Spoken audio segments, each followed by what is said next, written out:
Hello बेटा जी, कैसे हैं आप सब। उम्मीद करता हूं आप सभी बहुत बहुत बहुत बहुत बहुत बहुत बहुत ही ज्यादा अच्छे होंगे। जैसा कि स्क्रीन पे आपको 9.2 एक्सरसाइज दिख रही होगी। 9.2 एक्सरसाइज के क्वेश्चन नंबर 1 से लेकर के मैं 12 तक सभी क्वेश्चंस को आप सभी के सामने प्रस्तुत करने जा रहा हूं। नॉन स्टॉप मैं क्वेश्चंस करता जाऊंगा। नोटिस करना, मैं क्वेश्चन को प्रूव दैट से कम शो दैट से ज्यादा करूंगा, जिससे आपको कॉन्सेप्ट ज्यादा अच्छा समझ आ सके। मेरी बात समझ के बोलो हाँ। जिससे आने वाले समय में ये वीडियो के पॉइंट से जिसका अब टर्म वन की जगह टर्म वन टर्म टू जैसे चक्कर ना रहे, तो उनको बाद में बेनिफिट दे। डन। जैसे कि कहने का मतलब ये कि y is equal to e की पावर x प्लस वन है, और हमारे को इसमें क्या करना है, डबल डेरिवेटिव तक उसने आंसर दिखा रखा है। डबल डेरिवेटिव से मतलब double derivative minus y dash. तो एक चीज बताओ, वाई डैश क्या आएगा। मैं डिफरेंशिएशन नहीं लिख रहा कि डिफरेंशिएट कर रहा हूँ, बोल रहा हूँ बस। ई की पावर एक्स का डेरिवेटिव ई की पावर एक्स, यस और नो। ई की पावर एक्स का डेरिवेटिव ई की पावर एक्स, यस और नो। और वन का जीरो। अगेन डेरिवेटिव करूंगा तो क्या आएगा, y double dash is equal to e की पावर एक्स का ई की पावर एक्स। पर अगर आप नोटिस करो, फ्रॉम इक्वेशन फर्स्ट इसको क्या लिखा जा सकता है, फ्रॉम इक्वेशन फर्स्ट इसको वाई डैश लिखा जा सकता है वापस। और y double dash minus y dash is equal to zero. उम्मीद करता हूँ कि आपको इस वाले क्वेश्चन का सॉल्यूशन समझ आ गया होगा। क्लियर है, बोलो हाँ। बोलो हाँ। अब क्वेश्चन नंबर 2 पे आते हैं। जैसे कि क्वेश्चन नंबर 2 को मैंने ये पढ़ा कि y is equal to x square plus two x plus c दे रखा है। और क्वेश्चन में हमारे को y dash minus two x minus two दिखाना है। तो सिंपल है, सिंगल डेरिवेटिव करा तो टू एक्स प्लस के टू प्लस के जीरो आया। तो सबको लेफ्ट हैंड साइड लिया है, तो आंसर क्या आ गया, y dash minus two x minus two equal to zero. समझ आ गया होगा, इसमें कोई बहुत बड़ा क्वेश्चन था नहीं, क्लियर दिख रहा है कि हाँ आंसर सेम आया है। डन।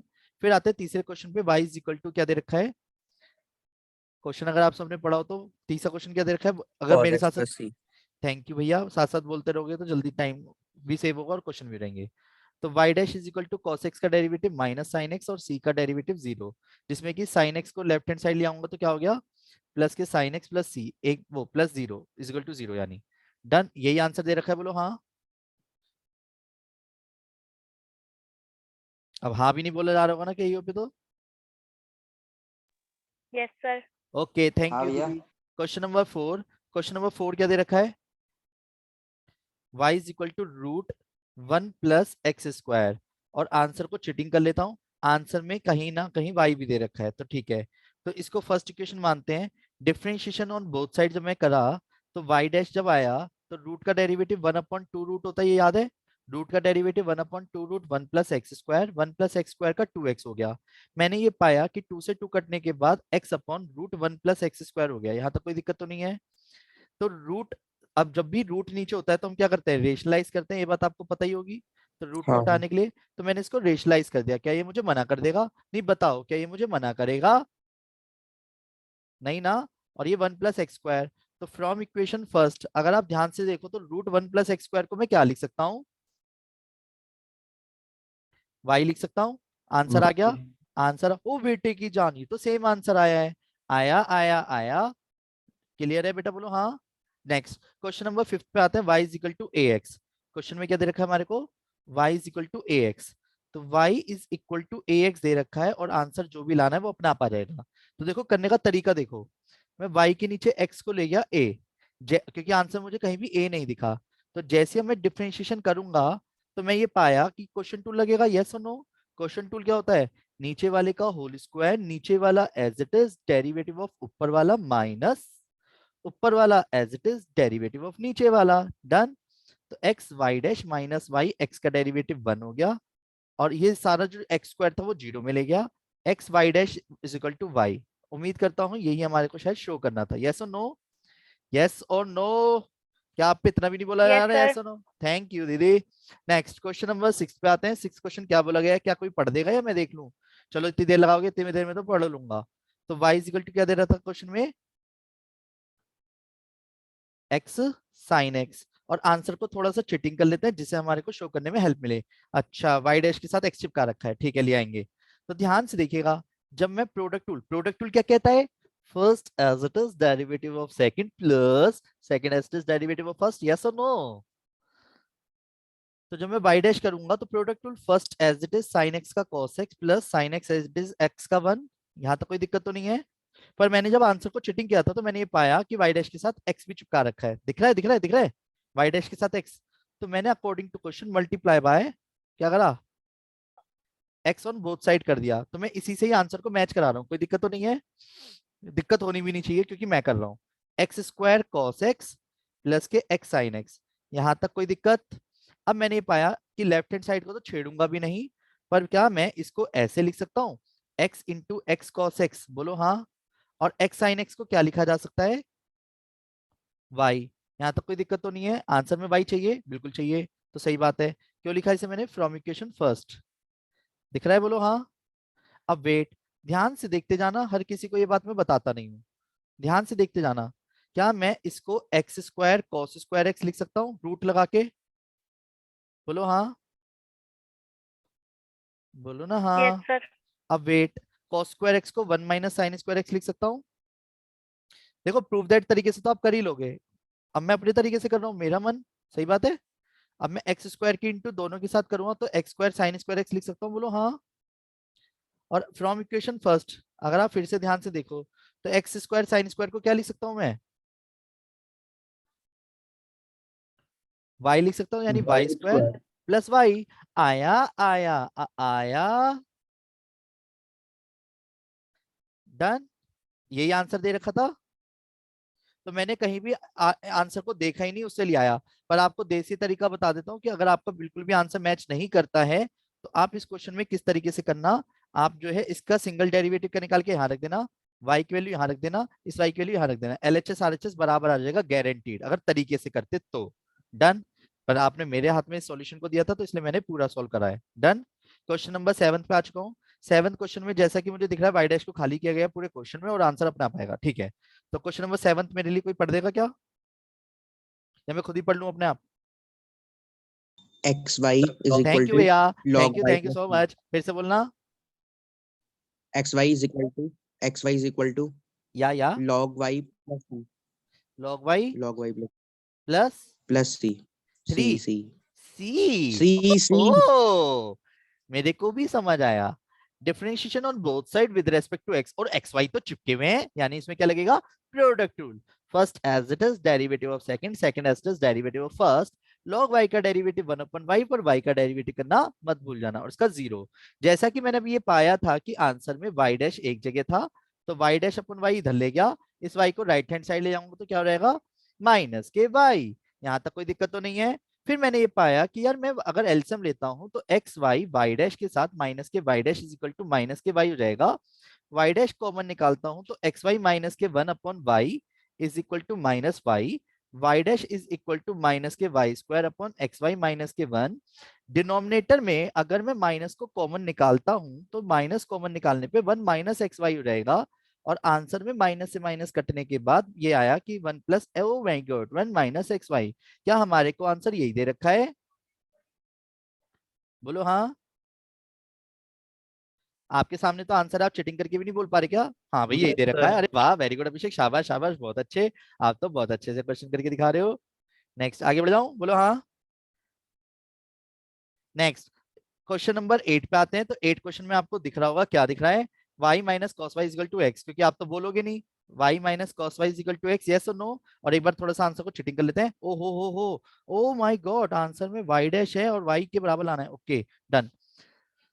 तो बेटा ध्यान दीजिएगा, मैंने ये पाया कि इसका डेरिवेटिव करूंगा y डैश माइनस प्लस के साइन y हो जाएगा, फिर y का भी y dash is equal to x, y dash common आया तो क्या आया, 1 plus sine y is equal to x. एक बार फिर से आंसर को मैच कराने के लिए आंसर को चीटिंग करते हैं, ओ हो, वाई राइट हैंड साइड पे है, अच्छा, तो राइट हैंड साइड पे वाई है, क्या मैंने गलत करा है, हाँ बिल्कुल गलत करा है, क्योंकि एक्स का डेरिवेटिव 1 आएगा, सही बात है, यहाँ तक क्लियर है, बोलो हाँ।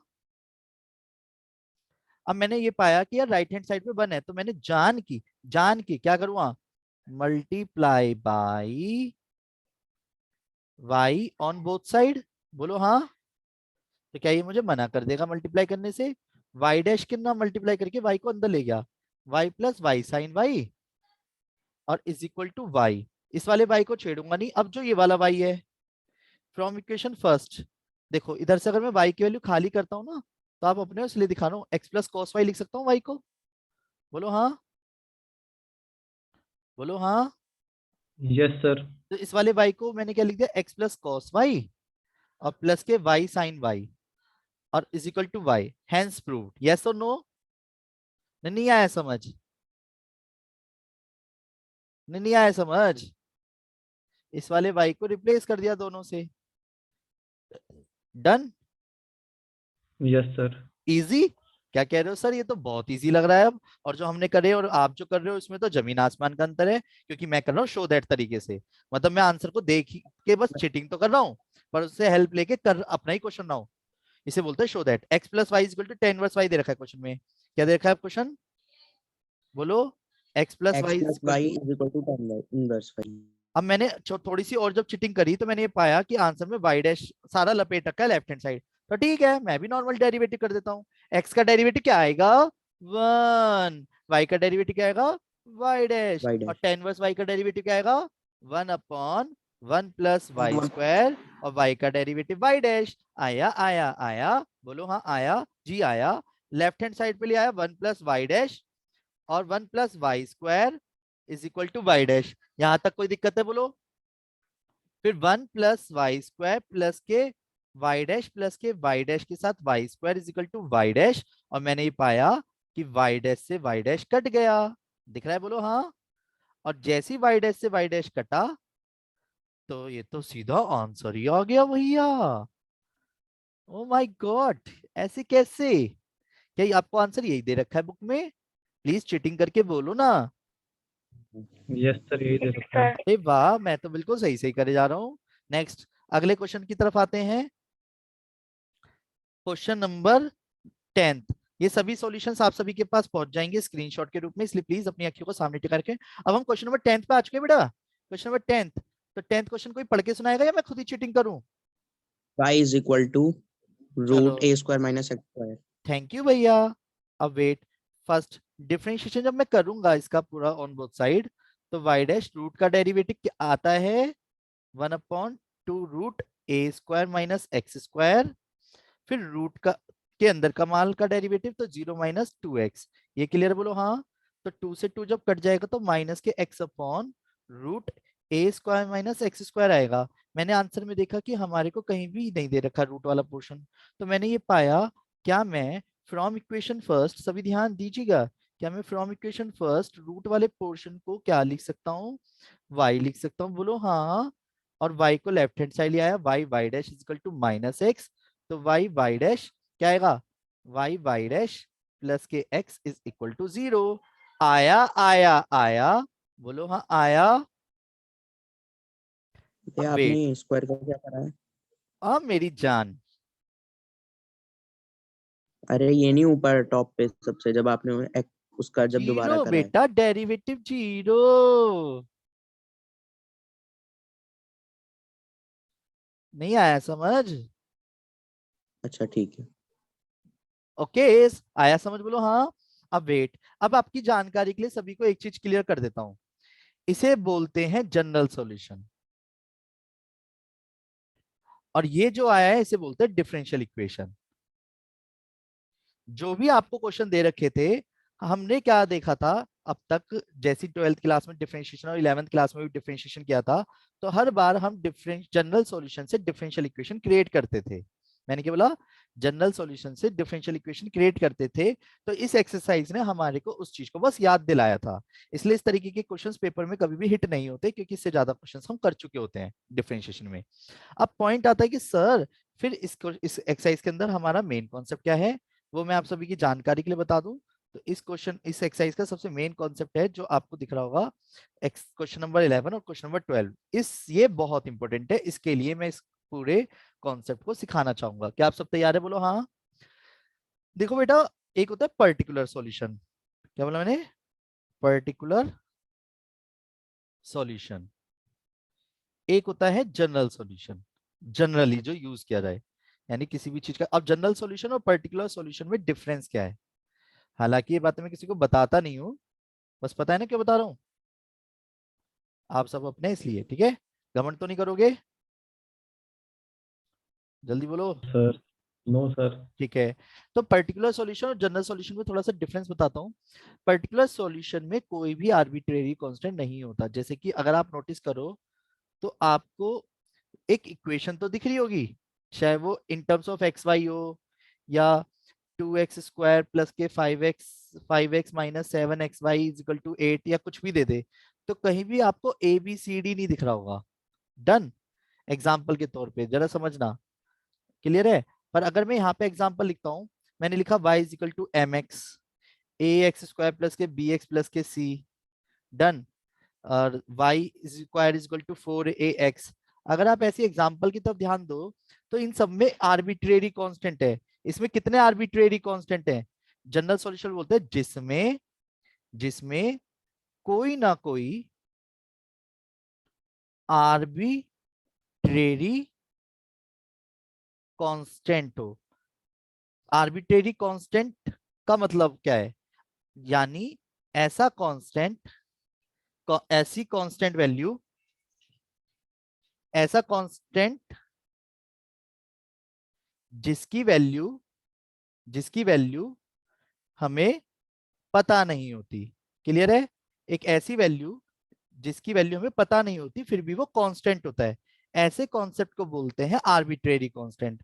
पर कांस्टेंट किसे बोलते हैं? कांस्टेंट वर्ड एक ऐसा वर्ड है जिसका मतलब होता है क्या, कि जिसमें कांस्टेंट हो, सिर्फ मतलब वैल्यू पता होती है। इसमें हमें क्या होती है? वैल्यू पता होती है।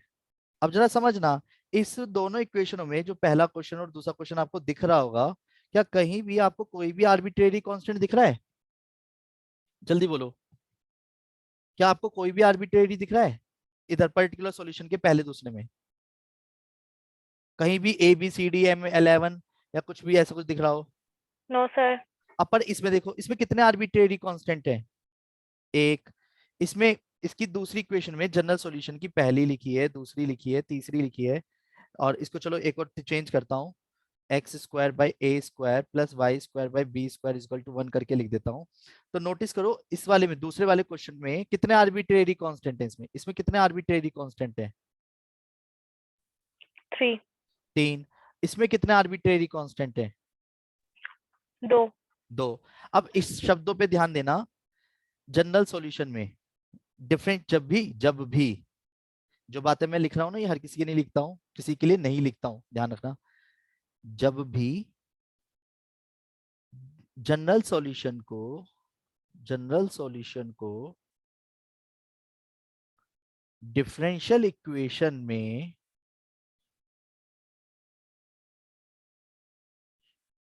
में कन्वर्ट करना होता है ना, होता है, तो जितने भी आर्बिट्रेरी कांस्टेंट होते हैं ना, आर्बिट्रेरी, देख रहे? अब आर्बिट्रेरी कांस्टेंट का मतलब समझ गए ना, होते हैं उतनी बार, क्या बोला मैंने? उतनी बार डिफरेंशिएशन किया जाता है और फिर आर्बिट्रेरी कांस्टेंट बचना नहीं चाहिए डिफरेंशिएशन करते समय। मेरी बात समझना, अगर आप नॉर्मल सी बात समझना, क्या आपको शुरू के क्वेश्चंस दिख रहे हैं? अभी फिर से वापस आप एक चीज हर एक इक्वेशन में नोटिस करो, इसके अंदर कितने आर्बिट्रेरी थे? एक भी नहीं था, कोई बात नहीं, पर इसने उस चीज को शो करने के लिए बोला था, कर दिया हमने। इसमें कितने आर्बिट्रेरी कांस्टेंट थे? एक। तो एक ही बार डेरिवेटिव करवाया, एक ही आर्बिट्रेरी कांस्टेंट था, एक ही बार कराया। हर एक में नोटिस करो तो एक एक बार डेरिवेटिव कराया, किसी में नहीं है कोई बात नहीं, वो फिर शो दैट वाले क्वेश्चंस हो गए। पर मैं आपको नेक्स्ट एक्सरसाइज की बात करता हूँ अभी, शब्दों पे ध्यान देना। जैसे आपको ये दिख रहा होगा, थर्ड एक्सरसाइज का ये मेन कॉन्सेप्ट होता है। जो थर्ड एक्सरसाइज आपको दिख रही है, थर्ड एक्सरसाइज की लाइन ही यही है, जितने आर्बिट्रेरी कांस्टेंट हो उतनी बार डिफरेंशिएशन किया जाएगा। तो जैसे कि आपको पहले क्वेश्चन में कितने आर्बिट्रेरी कांस्टेंट दिख रहे हैं? 2। तो यानी इसका डिफरेंशिएशन 2 ही बार कर सकते हैं, और 2 बार कुछ ऐसा होना चाहिए कि ए और बी खत्म हो जाए। जैसे कि अब आप यहाँ पे देखो तो दूसरे क्वेश्चन में कितना आर्बिट्रेरी कांस्टेंट दिख रहे हैं? तो 2 बार डेरिवेटिव करेंगे, यानी इसमें कितने आर्बिट्रेरी कांस्टेंट दिख रहे हैं? 2। इसमें कितने दिख रहे हैं? फोर्थ में, दो। फिफ्थ में भी 2। तो यानी इसका मतलब होता है कि आप 2 ही बार डिफरेंशिएशन कर सकते हो। मेरी बात समझ गए? और डिफरेंशिएशन कुछ इस तरीके से होना चाहिए कि उतने डेरिवेटिव से आर्बिट्रेरी कांस्टेंट खत्म हो जाए। अब ये कहानी आपकी समझ आएगी आपको कुछ क्वेश्चनों के साथ, पर पहले इस कॉन्सेप्ट को समझाने के लिए मैं आपको कुछ बातें बताना चाहूंगा 1 नंबर के पॉइंट ऑफ व्यू से। मैंने सारी बातें लिख दी हैं जिसको समझना है तो, क्योंकि मैं बहुत ज्यादा बोल गया कॉन्सेप्ट में। क्वेश्चन में 11 को देखो, जैसे उसे बोला नंबर ऑफ आर्बिट्रेरी कांस्टेंट बताओ, number of arbitrary constant in general solution.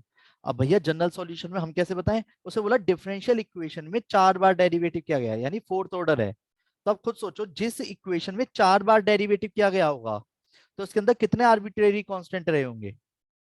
4। 4। तो इसका आंसर क्या हो गया? 4। पर इसी तरीके का सेम क्वेश्चन है कि एक डिफरेंशियल इक्वेशन है 3 बार ऑर्डर, 3rd ऑर्डर तक किया गया है, पर मेरे शब्दों पे ध्यान देना, पर क्वेश्चन बोला है पर्टिकुलर सॉल्यूशन था पर वो, तो उसके अंदर कितने आर्बिट्रेरी कांस्टेंट रहे होंगे? सोच के बोलना। 0 पर्टिकुलर 0। सॉल्यूशन में क्यों 0? क्योंकि पर्टिकुलर सॉल्यूशन में तो आर्बिट्रेरी होता ही नहीं है। सही बात है। अब चाहे उसका वो 1 बार डेरिवेटिव करे या 2 बार, ये समझ गए? ये रहा कांस्टेंट वैल्यू पता होती है, यानी कि पर्टिकुलर सॉल्यूशन का मतलब हो गया नो आर्बिट्रेरी कांस्टेंट। अब एक चीज बताता हूं आपको, थोड़ा सा याद रखना, कांस्टेंट, ठीक है? तो वेट, जैसा कि अगर आपको याद हो तो जितने भी आप क्वेश्चन में इंटीग्रेशन नहीं करते थे, देखो जैसे मैं एक क्वेश्चन लिखूंगा, ध्यान से समझना। आपकी आवाज लैग हो गया। हाँ मुझे पता चल रही है, पर अभी ध्यान से सुनना मेरी बातों को। X d y over d x suppose equal to y है, ठीक है? तो मैंने आपसे कहा चलो इसको क्वेश्चन को सॉल्व करना है, या चलो 1 है, इस क्वेश्चन को सॉल्व करना है, तो आप d y equal to d x ले गए, इंटीग्रेशन करा 1 का और इधर इंटीग्रेशन करा x का, तो इधर तो y हो जाएगा, इधर x हो जाएगा। तो आपको पता है ना कि जब भी हम इंटीग्रेशन करते थे तो प्लस c लिखते थे। तो ये जो सॉल्यूशन आया है, ये सॉल्यूशन निकाला है आपने कहीं ना कहीं, नोटिस करो। तो इसमें ये जो हाँ है, ये जो सॉल्यूशन है, ये जनरल सॉल्यूशन है या पर्टिकुलर सॉल्यूशन है? General journal. अब शब्दों पे ध्यान देना, आप इसे जनरल क्यों बोल रहे हो? क्योंकि इसमें आर्बिट्ररी कांस्टेंट है। बस यही मैंने सिखाया, सच बताऊं तो इतना मैंने, इतनी सारी कहानी बोली, यही सिर्फ बताया मैंने कि जनरल सॉल्यूशन किसे बोलते हैं और पर्टिकुलर सॉल्यूशन किसे बोलते हैं। पहले ये क्लियर है? अब दूसरी बात, जो मेन अभी आपने क्वेश्चन देखा होगा, जनरल सॉल्यूशन में जितने डिफरेंशियल इक्वेशन होते हैं कन्वर्ट करने, जितने भी आर्बिट्रेरी कांस्टेंट होते हैं, उतनी बार डिफरेंशिएशन किया जाता है। ये चीज आपको क्वेश्चन से समझ आ गई होगी कि अगर किसी क्वेश्चन में 3 बार डिफरेंशिएशन किया गया है तो यानी कि उसके अंदर कितना आर्बिट्रेरी कांस्टेंट रहे होंगे? 3 आर्बिट्रेरी कांस्टेंट रहे होंगे। डन? क्लियर है? बोलो हाँ। अब मैं उम्मीद करता हूं आपको ये चीज बहुत अच्छे से समझ आ चुकी है, ठीक है बेटा?